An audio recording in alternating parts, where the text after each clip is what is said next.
হয়েছে তোমার? তুমি কান্না করছো কেন? আমার দুধের বাচ্চা রয়েছে, শেষবারের মতো তাদের থেকে বিদায় নিয়ে আসতে চাই।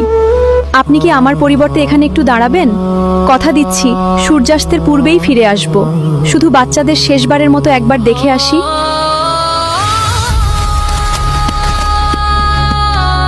মা, তুমি কোথায় ছিলে এত সময়? আমরা অনেক ভয় পেয়েছি। তোমরা আগে তৃপ্তি সহ দুধ খাও, পরে সব বলছি। মুরব্বী, আমার হরিণী কোথায়? আপনি এখানে কি করছেন? আপনি চিনেন আমাকে? জানেন আমি কি করতে পারি? বাবা, হরিণী কান্না করছিল, তার ছোট ছোট বাচ্চা রয়েছে, সে তাদের বিদায় জানিয়ে আবার ফিরে আসবে।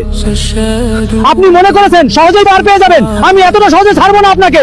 বাবা, সূর্যাস্ত পর্যন্ত অপেক্ষা করো, দেখবে হরিণী ঠিকই আসবে, সে আমাকে কথা দিয়েছে। তোমরা সাবধানে থেকো, আমি কিন্তু আর আসতে পারবো না। কেন মা, তুমি কোথায় যাবে? আমরা তোমাকে যেতে দেব না। তোমরা সাবধানে থেকো।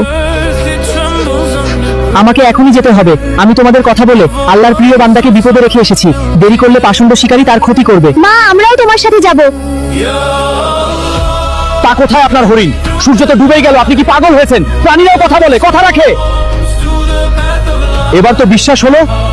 হুজুর, আমাকে মাফ করে দিন, আমি আপনার প্রতি অন্যায় করেছি, আমাকে মাফ করে দিন। আমরা কিন্তু অভিনয় করেছি, ঐতিহাসিক সত্য